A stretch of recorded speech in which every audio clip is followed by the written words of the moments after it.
Hello and welcome along to another episode of this FM21 Build a Nation story from Bangor City with me, Daniel. We're back for part 93 today, and as promised, it's just 3 days after the last episode finished. We're back for the SPFL Trophy final against Boston United, the English side. They're flying in the National League, they're up in the playoff places, and last time we faced English opposition in the final of this trophy, we came out second best. So if you're looking forward to seeing that, how we get on, as well as a few new things off the pitch as well, please do chuck a thumbs up on the video. Subscribe down below for daily FM21 content from 2 long-term stories. There's a link to the food channel in the eye above, as well as many of the other playlists too. So please do go and give them a try. The trailer is now live over there, and I really hope you enjoy it, because it's something I'm greatly looking forward to. So thank you for your incredible support as always. It really is greatly appreciated, and I hope you continue to enjoy it all. Because as we go into today's final, we've got some really good news off the pitch. We're going to go and have a look at some of the youngsters we've got in the squad and out on loan and how they're developing. Because it's something we don't often get to do here. Of course, in our 10-year bookmark, we'll be able to look at the nation as a whole. That's something we wanted to do after this season. We do it every 5 years. But for this one, it's about seeing how our here and now players are developing. Have we got a potential future generation already at the football club? Or are we going to have to sign it all? That's what we want to find out.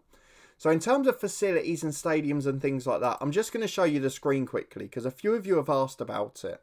We will take an in-depth look at what's happened, what's been accepted, rejected at the end of the year. But for now, just so you can see the screen, we're still a 2-star club, we're professional now, and this is what we look like. The training facilities, excellent. Youth facilities, great. Exceptional academy coaching and youth recruitment, but no change to Namporth. They won't make any investment because our average attendance in the league is still under 1,500. And there's no real value in investing for them, and I kind of understand why. We did of course see in our little Welsh experiment over the last few weekends that Bangor City got a new stadium in that, but it was a new stadium, all-seater, that was actually smaller than 3,400. So I don't know if it's worth doing at this point if we're only going to get a tiny ground out of it. Unless it has big expansion potential, of course, because we want to try and become a Champions League powerhouse in the future. We need TNS's help with that, and we also need to try and do a bit better than we are now in terms of attendance and in Europe. If we'd snuck through that Porto tie, might have been a different story. Let's go and have a look though at our squad, just so I can show you some of the young stars. So the ones that we've been talking about are the ones for our academy. Peter Holding is the first of those. He's now 18 years of age, he's still got 4-star potential, and he's natural as a right back and a centre half. But when we were looking a year ago, yes, he was still 2-star ability, but it was in a worse squad. So now Greg Pringle's here. Everyone else has basically gone down in ability, and we just have to accept that for the short term. But he's a really good player. He's improving, his personality strong. More importantly, like his key attributes, the tackling, the heading, the positioning, all up to 12. They were 10 before. Anticipation 14. The concentration's good. He's an excellent decision maker, and he's quite good physically as well. So I've still got faith he'll become a very good player. It's just a lot harder to break a defender into the team regularly. If we can get him out on loan somewhere next year, that might help in fact. Kian Burgess is the next one. He's someone who's sort of broken through this year just by luck rather than anything else. And we don't really regret it now he's got there. He's got 2-star ability, 3.5 potential. Looks a really good young right back. He's got a great personality, which really helps with the development. It's been the most key thing in recent years. And he's a solid player across the board. So next year, ideally, I'd like to loan him out to a Welsh Premier League club. I'd like him to play 30 games and see how he gets on there. Because here he's still only made 7 appearances, don't forget. The third one, although not one of our youth stars, I have to show you anyway, is Harvey Lloyd. Because he just continues to get better and better and better. And I feel like he's probably a championship player now. He's that good. He's not even getting that many yellow cards, which is incredible. 1 in 13 starts in the Welsh Premier League. You've got to give him it. He's improving his discipline as well. The star young ones, though, are in attack. So we'll leave Tom Jones till last because he's the most exciting. Prior to him is Carl Lacey. Another number 10 coming through. With Cottrell's injuries, might be second choice next year. But again, my priority really would be to loan him out to a Welsh Premier League club where he can play 30 games. He's got a professional personality. He's got all the key attributes to succeed. And he could really make a difference to some of those clubs in Europe. But they just don't come in for them. And I don't get why. But the main one, the star of the show, is still Tom Jones. 3-star ability, still 5-star potential. And that's even in a team with the Greg Pringles, with the other stars like Ian Brooks. He is an absolutely incredible player. He's great as an attacking midfielder. Still not the best passer of the ball, but everything else really strong. And he continues to be a class act. You can see this year, 12 goals, 11 assists, an average rating of over 7.1. He's becoming that superstar that he always threatened. And this season, more importantly, he's actually managed to stay fit 90% of the time too. So touch wood, that doesn't change. And he'll be able to become a force to be reckoned with in the future. So that's the key news from the ones that are at the club. Let's go and have a look at our development centre and check some of the stars that are out on loan as well, because there are a few of those about. If we do the ones that are just out on loan from the club, and then you'll find some of the superstars. So Gwyn Morgan is the pick of the bunch. Now, the concern I have about him is that at TNS, while playing well, while being a good player, he's picked up a lot of little injuries, and that's a concern for me. You can see that he's played 21 games in the Welsh Premier League out of 27 or 28. He has missed a fair few. He is still the second best right back at our club though. He's better than Burgess, he's better than Hankin, and he's only just behind Keegan Riley. So a really good footballer, good personality again. But he's really strong defensively, which makes a big difference to what we normally play. So I'm looking forward to see what he can do. If TNS want to keep him, if they keep giving him a chance, he's more than welcome to stay there. The other ones, largely at TNS as well. Stefan Banks, the centre-half. For some reason, they keep putting him as a right-back, but he is naturally a centre-back. He's good in the air. He's a decent player. He's not had the best season in the world, not had the most consistent one, and he's not improving quite so much, but he's still a good player, and he'll still do well in the Welsh Premier League moving forward. The other two, Tony McLaughlin, recovering from that injury earlier in the season, just starting to improve a bit now. And then the other one, Aaron Gibbons at Barrytown United. A winger, will never play a game for us, but starting to look a really good player at this level. And for Barry, he's been very good this season. So a lot of quality in there. There's some really good players coming through. And we're now starting to pave the way for players that want to play in the Welsh Premier League. We're starting to produce 10, 15, 20 players who can go out on loan, who can play first team football, who can contribute for these football clubs. One of the things we didn't do in the last episode is have a look at the end of the Welsh transfer window. Because TNS were at it again. They were bringing in free agents. Declan Hall was one of them, a solid centre midfielder. Kevin David, they were linked with for a while, is a defender who's just going to be a cover option. And Bradley Hodges from Cardiff Met Uni is a young player who they're going to have as a future prospect. However, what they did also do was sell a lot of their backup players. So Reece Heath went from TNS to Barrytown United. Really good left back. I'm not sure why they let him go. Ironically, it's harmed both clubs because TNS now aren't as strong as they were before. And Barrytown, because lots of players haven't gelled, they haven't quite been able to find their best. They've obviously loaned a new keeper from us now in Harry Morgan, who will improve for the experience. And they also signed Kieran Butler, one of the backup strikers from TNS, who's a good player, quality footballer for them.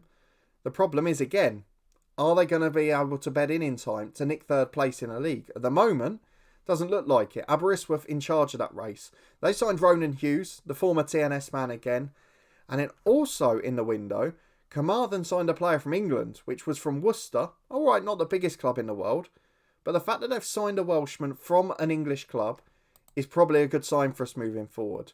And the more that can keep happening, the more we've got a chance to develop in this nation. Because that's the only thing holding us back at the moment. And it looks like it's coming towards an end. We've just got to see that one big year, that one big turnover, where a few clubs go and go for it. We'll cross our fingers and just hope that it's this summer again. Let's move on to our game though. It is a cup final against Boston United. English opposition in the SPFL Trophy. It was Port Vale 2 years ago who we lost out to in the final. As we go to Scotland, it's almost sold out despite it being an English side via Welsh side. Let's have a look at the 11 we're going to go for today. We'll make the changes to this team and we'll run you through the squad. And this is the squad we've gone for then. It is George Wickens between the sticks. There's a few outfield players with a heavy match load, but we're not going to worry about that today. It's the international break after. A few of them are going away anyway. And we'll rest everyone against Airbus. Rest them for TNS and we'll be back to good as gold then. So at the back is Keegan Riley, Badebo, Boys back in at centre-half and Weaver in at left-back. Harvey Lloyd back in a holding role with Broom and Brooks ahead of them. And then Tom Jones at the tip of the diamond behind Duffy and Pringle up front. Duffy, despite 43 goals this season, only scored in one of his last 4. And Greg Pringle, he's coming back to the party. But with a heavy match load, will he produce his best today? Let's go and find out. It's Boston United v Bangor City. We'll be back in a moment for the matchday experience and to have a look at their side as well. Who are their stars and are they going to cause us problems? Well, it looks like they may well do. Jim Hamill we had a sneak preview at in the last episode, and he looked very good at the centre forward area. But let's go and have a look at the tactic and who their stars are. So Hamill up front is the main man for them. He's a big goal scorer. He's not got the electric pace, but he's on loan from Fleetwood. He's only 17 and he's a goal scorer. Alongside him in the 4-4-2 is Miyulu, the other striker. Oh, he's even better. 18-year-old on loan from Pompey. He's a quality footballer. This is a real tough test. We're being warned to close down the two centre mids. Owen Davies is as good as anything we've got, to be honest. A wonderful ball player as well. Good playmaker by the looks of it. David Vince alongside him, the classic box-to-box midfielder.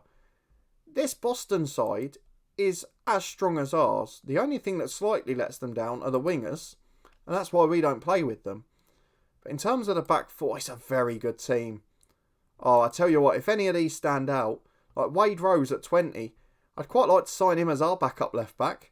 If he plays well today, we might go and scout him. Zach Brown at centre half, on loan from Bristol Rovers, excellent player. Right back, Icky Martins, not quite so good. He's on loan from Stevenage. And then Jack Maloney in goal is right up there with George Wickens. This is going to be a very difficult game. Let's see if we can come out on top. Boston United v Bangor City, a packed house here in Scotland, and a big opportunity for us to win a trophy against the English side. But they've got one hell of a starting lineup as we're playing out from the back with George Wickens, 10 on the clock. Badebo wide to Keegan Riley. He's got a chance to run into the space. Through ball to Greg Pringle. And for all the quality Boston have got, they have not got a Greg Pringle in their team. Runs in behind with that electric pace. Beats the offside trap with his intelligence. And then just the composure to dink it over the keeper. And just under the underside of the bar. As Harvey Lloyd picks it up to Keegan Riley. Up towards Duffy, who loses out to Rose. The left back, someone I'm very interested in, having looked at him. And Miyulu goes back to him again. For all the right backs we've produced in this save, we've not produced a left back. And he looks a pretty good one. As Hamill flicks onto Miyulu, George Wickens smothers. Excellent work. The front two trying to combine there for Boston. They are very good players. But we've managed to deal with it so far. As Broom goes wide to Keegan Riley. Can we have a carbon copy? We can't. It's inside to Tom Jones. Intercepted, but he wins it back again. Duffy flicks on. Pringle's in. 2-0 from Greg Pringle. It is individual brilliance from half chances. And Greg Pringle, yet again, is single-handedly winning us a big match. Boston United 0, Bangor City 2. And it's 2-0 to Greg Pringle as well, as Brooks gets it in the penalty area. Weaver loses out. The pass was just short of him. Lloyd wins it straight away, though. Chance to go right to Broom, to Jones, up to Duffy, to Pringle again. Brooks can have a go from here. Just over the bar. It's his final season at the club. He'll want to win as much as possible. With 15 gone, we lead 2-0. And it's a Harvey Lloyd corner now. Up to the back post. Brown heads away. Saunders will get there first on the right.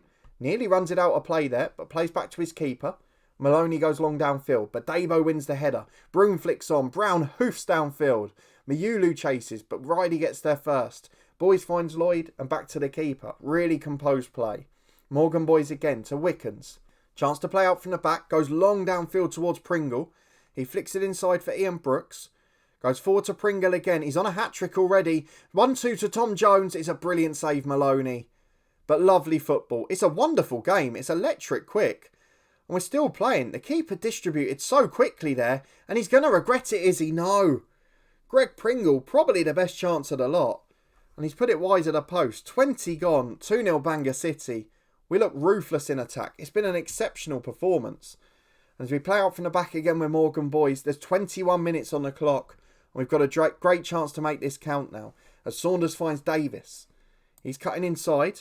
He's forced backwards though, and Pringle nicks it off Brown. The defender's beaten to it. Greg Pringle's in for his hat-trick. Dinks the keeper again. He loves that. We have to find a way to keep him next year. The quality of our side with Greg Pringle in. I mean, we're twice as good. We're twice as big a threat. If we lose him in the summer, I worry we'll go backwards. Because I don't think we ever replace him. As Riley finds Duffy on the right wing to Tom Jones. Keegan Riley's up with him. Jones goes wide to him. And there's 5 in the box now. The confidence is flowing. Keegan Riley tries to go all the way. It blocks off the defender. Hits Riley on the shins. And it's behind for a goal kick. But it is utter dominance now. The confidence, the wind out of the sails for Boston. And we can go and enjoy this experience. As Riley plays down the right to Badebo. Inside to Joe Duffy. To Broom. He was the hero last year. Finds Brooks. To Lloyd. To Weaver. And it's back to halfway to Morgan Boys, just playing safe. Harvey Lloyd's the man to get there. Goes wide to Keegan Riley on the right-hand side. Up to Greg Pringle. He scored again. I'm out of superlatives. 4-0 to Greg Pringle. 4-0 to Bangor City. And Boston United have hit our best player in his best possible form. You just can't do anything about it. As Broom gets it on the right side again. Finds Yesden Weaver to Brooks. If only we had this Pringle against Porto in the Europa League. If only we had the other boys fit as Broom tries to score again. And to be fair to him, between the sticks, Maloney's not had a bad game for Boston. He goes long down here. Boys just hoofs it clear. And Joseph picks it up as Vince finds Rose. The left-back's had an okay game, to be fair. It's all down Greg Pringle's side. It's happened. Saunders beats Weaver to the ball. Can they get a consolation? They can. Really good goal from Boston United. But Greg Pringle has already won us the game. 31 minutes on the clock. It's Boston United 1, Bangor City 4. Half-time, and at the stroke of the break, unfortunately, the centre midfielder Harvey Lloyd picked up a knock. So I'm not going to take any risks whatsoever. We're going to replace him with Archie Woods. And in fact, Ian Brooks is struggling as well. So on's going to come Luca Cannell. And at 4-1, we'll just try and see the game out. Because it's a comfortable lead at half-time. We want to keep everyone fit. That's the most important thing here. Avoid long injuries to the big players. Well, for all the dominance in the first half, we've barely seen a kick in this second period. I'm going to bring Williams on for Broom, who's not had the best game in centre mid actually. In fact, the midfield's not really been involved. We've won the ball back in defence. You can see Riley's got 2 assists. They've gone long forward, and it's been put in by Pringle or Duffy. But for the amount of highlights we saw in the first half, maybe Boston have just shored things up. Maybe they've accepted their fate and gone defensive. Because in the second half, we have not seen a kick of the game. And with 3 minutes of stoppage time to play, we're back with a Boston free kick. To the back post towards Zach Brown, heads just wide. Would have been nice for them to get another consolation. It doesn't look like it's going to be that way. As Hamill goes down the right wing. Weaver's tracking him all the way. Blocks the cross, it's out for a throw. In fact, it was Morgan Boys out there. Not sure where Weaver had gone for that moment. We've played the 3 minutes of stoppage time. We're just waiting for the referee's whistle so we can celebrate. Tom Jones away to Duffy. Finds Greg Pringle again. Duffy's running off him. Would be nice to end the goal drought. But Pringle, for once, loses out on the ball. Martins finds Ackrig. Long ball forward. Boys intercepts. Plays a 1-2 with Weaver. Chips forwards towards Joseph, who heads clear. And where is that final whistle? Why are we still playing? Vince has it in the middle. The whistle does finally go. And Bangor City have won their second trophy of the season. It was a one-man team. A one-man performance. Greg Pringle scores 4. Bangor City score 4. And the man who may well be leaving at the end of the season is the hero yet again. What on earth are we going to do if he leaves this football club? As it is, it doesn't matter for now because Bangor City lift the SPFL Trust Trophy. A brilliant win. A one-man performance. And we move on to try and secure the treble and the quadruple in the Welsh Cup and the Welsh Premier League. We're almost there in the league. Just the Welsh Cup to go. But a good performance, a wonderful display from Greg Pringle, and even more reason to try and keep him at this football club. So there is our confirmation. We celebrate the double with a 4-1 win, and these are the 2 trophies that we've often given up in recent years. So the fact we've got those 2 stands us in really good stead. We've now won it 4 years out of 5, just that Port Vale blemish a couple of years ago. £24,000, Nigel Adkins absolutely loves us. The board are happy. We have to praise Greg Pringle. What a player. Is there any chance we can get him back on loan next year? Look how good he's become. They still want him to play with higher quality players. I mean, is there any chance he'd join us on a transfer? No, he's not interested in any circumstances. What a kick in the teeth that is. Doncaster are looking at Keegan Riley. You can go away with that one. And most of the prize money is shared out by the squad for a wonderful performance and a brilliant win. We'll deal with a press conference off camera. Let's have a look at the schedule for when we're next going to be back. I mean, in theory, we should beat Treffelin in the Welsh Cup semi-final. They've narrowly avoided relegation in the second tier. So with the league sort of out of the question this year, because with 2 games more played, TNS are 9 points behind. They've not had a good season this year, or not a good second half of the season. We might as well go all the way to the end. We will come back for the final game of the league season against Airbus UK, and what I hope will be a Welsh Cup final against either TNS or Carmarthen. Will it be Barry or Aberystwyth in third place? That's crucial for our European chase next year. 3 points between them at the top. and a lot to look forward to from a club point of view, and the dreaded fear of whether Greg Pringle will leave us at the end of the year. If we lose Pringle and Brooks in the same summer, we could be in big trouble next season. If you want to find out how we get on though and whether we can wrap up our first quadruple in years, please do put a thumbs up on the video. Subscribe down below for daily FM21 content from 2 long-term stories. We've got our mini-series on Sunday lunchtimes as well. Please do give that a try. And you can find the trailer on the new food channel in the eye above and a Twitch channel for live streams from FM21 in the description below. Let me know what you think in the comments of the youth players we've shown you, how they're developing, what we should do with them, or whether we can tempt the Welsh League to invest in some of our youngsters on loan. And I'll see you next time for the final game of the league season and a chance to hopefully wrap up the quadruple. It'll be some shock if we're not in the Welsh Cup final. I'll see you next time to find out if we can win it.